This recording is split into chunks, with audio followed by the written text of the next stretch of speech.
This is the countryside of the county of East Anglia on the east central seacoast of England. It is a quiet land of thatched-roofed houses and farms, coastal marshes and fishing villages.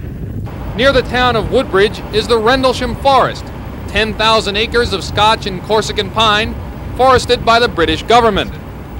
The Rendlesham Forest is also the home of the U.S. Air Force's 81st Tactical Fighter Wing, located on a twin-base complex formed by Woodbridge and Bentwaters airfields, located some 6 miles apart. The 81st flies some 150 A-10 tank-buster aircraft. 4 years ago, however, the area adjacent to the Woodbridge-Bentwaters complex was the site of what witnesses say was an astounding event, seemingly taken from science fiction. They claimed that the Rendlesham Forest was the landing site of an unidentified flying object, a UFO.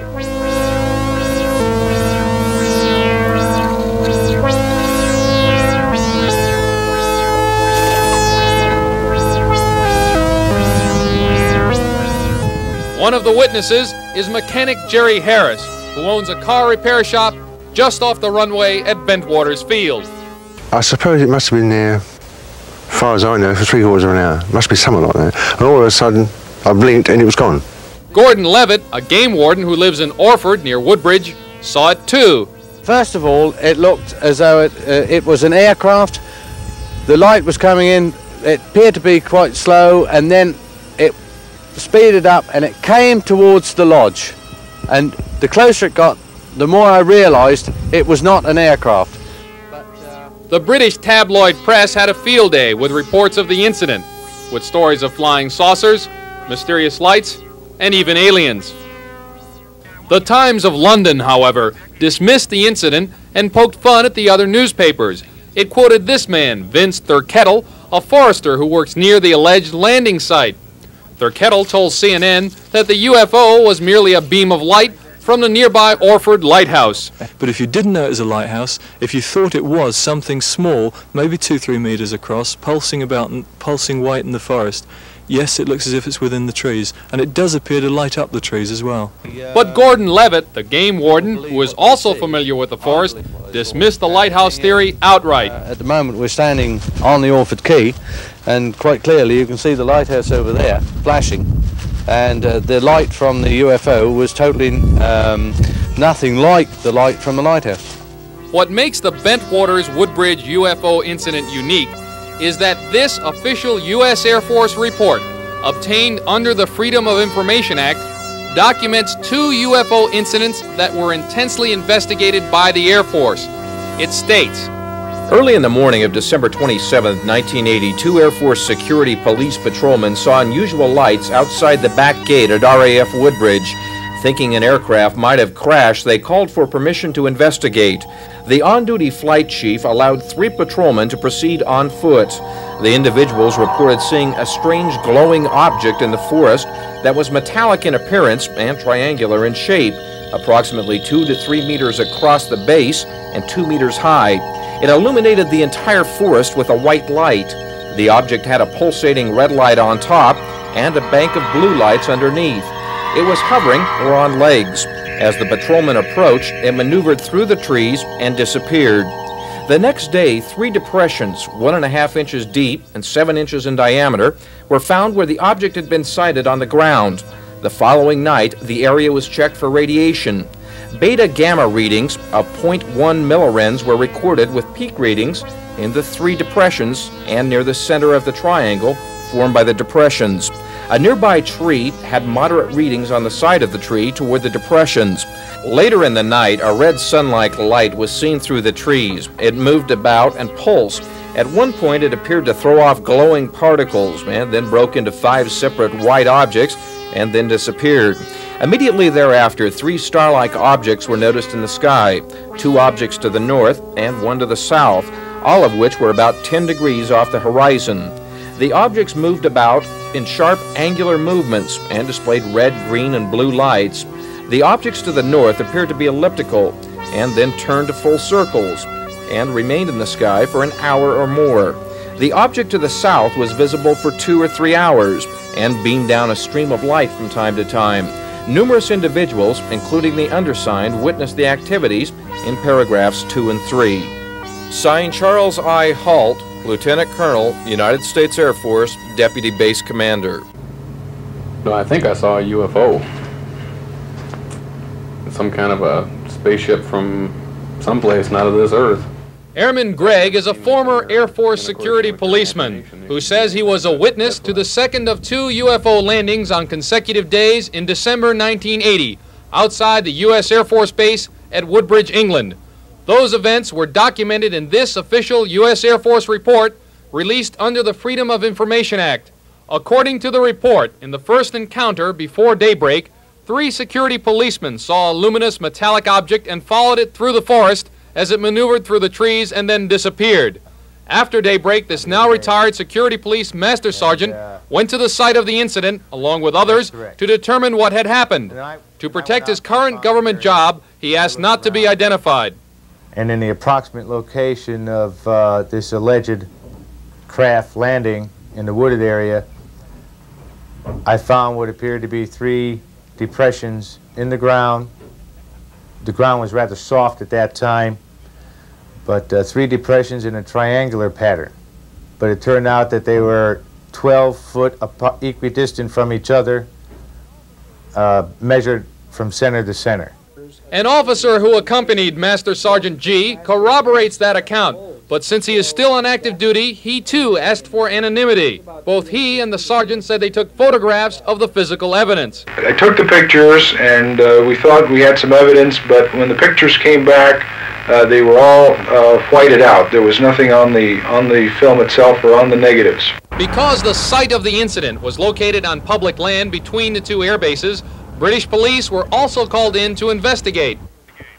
We showed them the 3 indentations, and we told them the events that had occurred earlier that morning, and their explanation to us was that these 3 indentations were probably caused by hens or rabbits burrowing in the ground trying to keep warm during the night. At that time, I told them that these indentations were obviously 12 feet apart, and that was rather peculiar, especially when they were in a perfect triangle. Their reply back to us was that since UFOs didn't exist, they would put on their report that they were animals that had made these indentations and nothing else. According to Air Force sources, the Deputy Base Commander, Lieutenant Colonel Charles I. Halt, later the author of the only known written account of the UFO events, advised a heightened state of surveillance in case the UFO returned. The following night, a 4-man perimeter patrol near the back gate at Woodbridge saw the UFO again. Airman Gregg was a member of that patrol. We were about halfway into the shift, I guess, when we noticed some lights in the sky that didn't seem to follow any pattern of any aircraft that we'd seen. And we watched them for a while and they disappeared, and the next thing that we saw was the lights in a forest, in a clearing. It was off the end of the runway, and we called Central Security Control to tell them that we'd like to go investigate it, and they gave us permission to go ahead and go on out. As we got in there, we could see into the clearing and see a series of lights in there surrounded by like a ground fog. It was kind of common in the area, so we didn't really think too much of it. And we decided to go a little bit closer to see what we could find out. And when we got closer, we began to feel the hair on your arms and the back of your neck and your head, under your head even, stand on end. It's like there was a real big static charge in the air. Let me ask, were you armed at the time? Yes. What kind of a weapon were you carrying? M16. Did you load the weapon at any time? Yes, I did. I loaded it and put it on semi-automatic. We didn't know what we were encountering, and we knew it was something that was totally beyond our realm of experience. We'd never experienced anything like this before. And about that time, we decided that we better get the heck out of there because we were getting a little too scared. And we took off at a run and went back to our vehicle. As they reached their patrol truck, he says there were about half a dozen vehicles and about 30 men strung out along the roadside. Among the first to arrive was Deputy Base Commander Lieutenant Colonel Charles I. Halt and a 3-man team. One of them is this sergeant. He is still on active duty and asked to have his identity concealed. Right now, I do believe that UFOs exist. Up until that point, I'd been skeptical. Now I believe there may have been someone else there. Although the Air Force contends that there is no audiovisual evidence of the Bentwaters incidents, CNN has obtained a tape recording made by Lieutenant Colonel Halt during one of the encounters. The 20-minute tape covers segments of events over a 7-hour period. Colonel Halt and his team started searching for the object and found what they thought was the same UFO landing site reported a day or so earlier. We found a small blast, what looks like a blasted or scuffed up area here. We're getting very positive readings. Let's see, is that near the center? Yes, it is. This is what we would assume would be. According to Sergeant B, the team member carrying the Geiger counter was selected by Colonel Halt to take photographs and radioactivity readings. Sergeant Nevels, who is a disaster preparedness specialist, he operated the Geiger counter. Well, he was the expert on it, so he carried it and he operated it. Colonel Halt recorded the radioactivity data in detail in his official report. One of those readings was taken from a tree facing the suspected landing site. Colonel Halt also noticed unusual abrasions on the nearby trees and ordered Sergeant Nevels to take photographs. See those other trees here that are damaged in similar fashion? Yes, so often they go towards the center of the landing. Okay, why don't you take a picture of that? Remember your picture, and you gotta be writing this down. It's gonna be on the tape. Right. Got a tape measure with you? This is the picture. Your first picture will be at the first tree. And according to the Halt tape, there was additional physical evidence. Looking directly overhead, one can see an opening in the trees, plus some freshly broken pine branches on the ground underneath. Looks like someone came off about 15 to 20 feet up. Some small branches about an inch or less in diameter. Zulu 148, we're hearing very strange sounds out of the farmers' barnyard animals. They're very, very active, making an awful lot of noise. It was at about that time that Sergeant B and the others apparently saw something. You just saw a light where?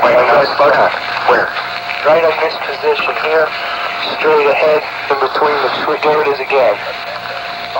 Watch, straight ahead off my flash right there. There it is. Hey, I see it too. I'm standing at the landing site described by Colonel Halt in his report.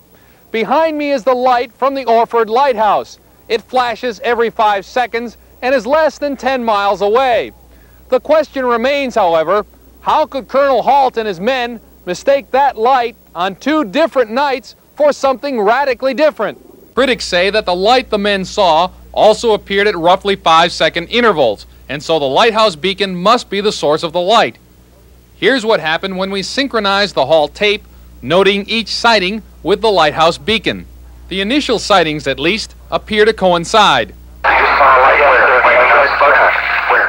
Right in this position here, straight ahead, in between the tree. There it is again. Watch, straight ahead off my flash right there. There it is. Hey, I see it too. What is it? We don't know, sir. So you can I get some of it? Yeah, it's a strange, small red light. Looks to be out maybe a quarter to half mile, maybe further out. I'm gonna switch off it.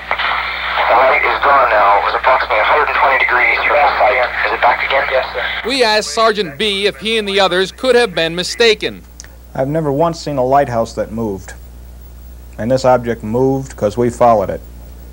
Under no way could that be the Orford Lighthouse. Just move to the right. Yeah. Off to the right. Strange. Oh, wait, why go left? Let's approach to the edge of the woods up there. Can you undo without lights? Let's do it carefully. Come on.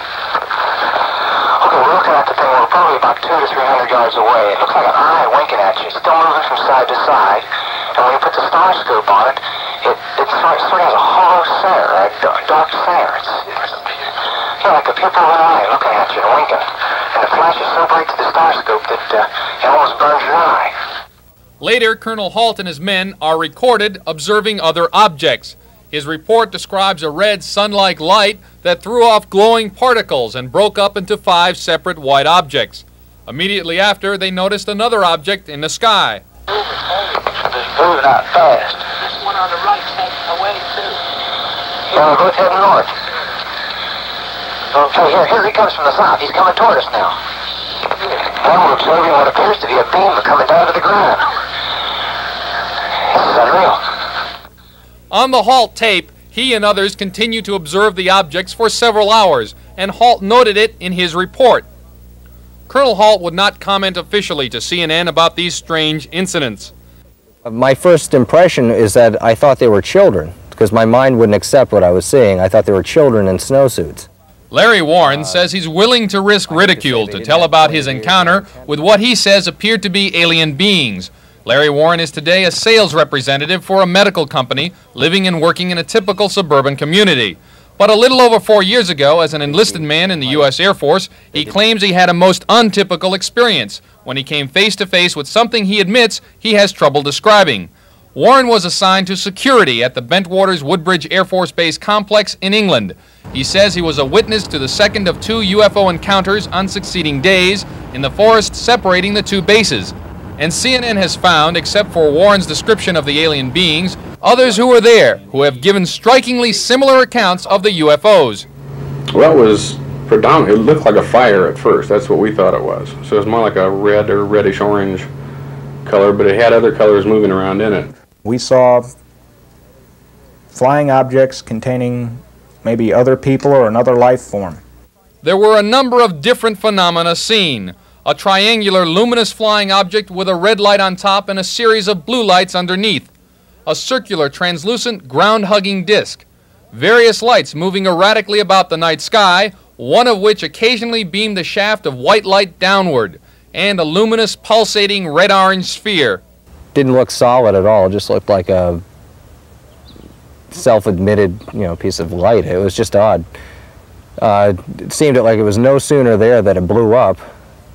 Not outward or upward, it just blew down with all these sparkles and different colors of light. Indescribable, because it's beyond me how this happened. We weren't injured by it, and I was very close, and it changed, and that was the weirdest thing about it. It changed into the ship that people had seen earlier. The 3 cops had followed out there. Warren's description of the transformed object appears to match what 3 airmen reportedly saw at the same location the night before. But Warren's story takes an even stranger twist. At that point, we saw people, or whatever you want to call them, coming out. They didn't come out. There were no doors or anything on this ship. These things moved out. There were 3 of them, and they were covered with, they had light around them.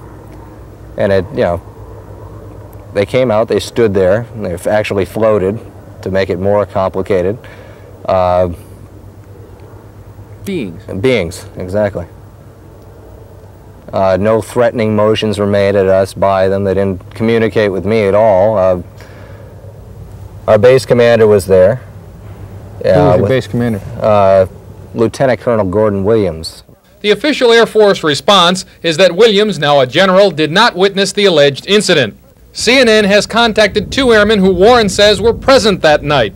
Both say that something happened, but neither confirm nor deny Warren's story.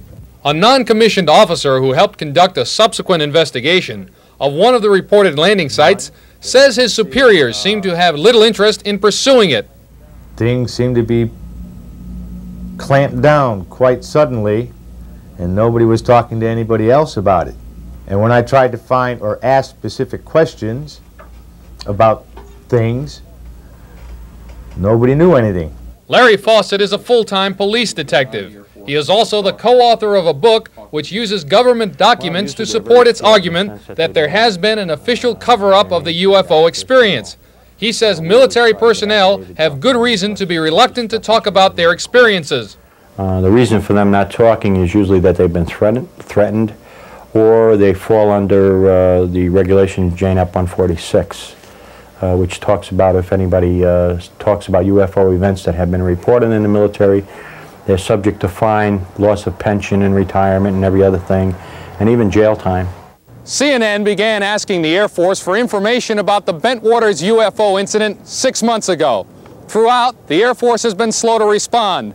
And when it did reply, the answer was usually, quote, unknown, end quote, or in some cases apparently misleading. For example, when CNN asked, are there any photographs, tape recordings, videotapes, drawings, or descriptions of any kind in Air Force files, the official U.S. Air Force reply was, quote, there was no audiovisual documentation done, end quote. However, as we reported earlier in this series, there was an audio tape made during the second of 2 UFO encounters.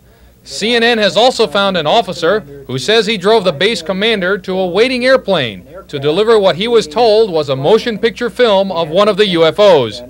We drove out and I asked him what was in the film. He said, this is and we actually have the picture of the UFO here.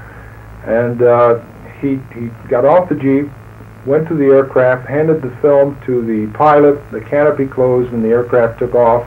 I asked him where it was headed and he said Germany. Larry Fawcett says he thinks the Air Force could be involved in a cover-up. Number one, they've been telling the public for 30 years there's no such thing as UFOs. How can they reverse themselves now and say there is and they've been lying and covering it up? If it is a cover-up, then the American public may never know what those airmen saw at Bentwaters in 1980. If they were merely Keystone cops who were hallucinating, as one critic suggests, then what are the national security implications of those same airmen guarding a strategically important airbase where nuclear weapons are reportedly stored? If they weren't hallucinating, then what are the implications of what they actually did see? When CNN recently asked the Air Force about the possible existence of movie film of the Bentwaters UFO, the official Air Force response was, the United States Air Force stopped investigating UFOs in 1969. This is Chuck DeCaro, CNN Special Assignments.